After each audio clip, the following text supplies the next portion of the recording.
The wind whipped around her, a fierce gust on the precipice of battle.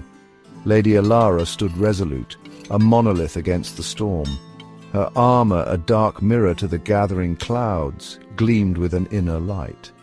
But it was the sword in her hand that drew the eye, a weapon as formidable as the woman who wielded it. It was a thing of both beauty and terror, its sleek silhouette a promise of swift retribution. The blade, black as midnight, seemed to drink the light, reflecting only a distorted image of the world around it. It was a weapon worthy of a legend, forged in the heart of a dying star, or so the stories whispered. The surface of the blade was not smooth, not truly. Intricate patterns etched deep into the metal writhed and twisted along its length.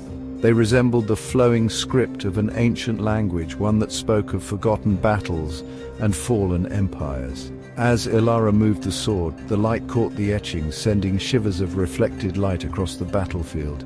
It was like looking into a sea of swirling darkness, where stars flickered and died in the depths. The effect was mesmerizing, hypnotic enough to give her enemies pause, but Alara was not one for tricks of the light, no matter how captivating. Her strength lay in the steel itself, in the craftsmanship that had gone into making the blade a legend. The edge of the blade was honed to a razor sharpness so fine it seemed to defy the laws of physics. It was said that a single hair dropped upon the edge would be cleaved in two before it could touch the metal. The surface of the blade, though appearing dark and opaque, held a hidden depth.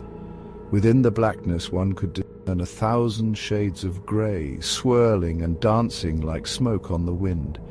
It spoke of the fires that had birthed the metal, the ice that had tempered its fury.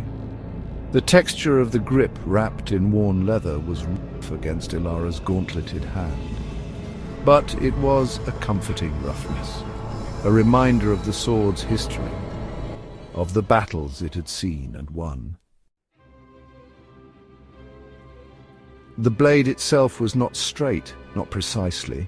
It possessed a subtle curve, almost imperceptible to the untrained eye. This curve, whispered the legends, was the source of the sword's power, allowing it to cleave through armor and bone with equal ease. Alara believed those legends, for she had felt the truth of them in the heat of battle. The sword was more than just a weapon, it was an extension of herself, an embodiment of her will. It was a legacy passed down through generations, a symbol of hope in a world teetering on the brink of despair.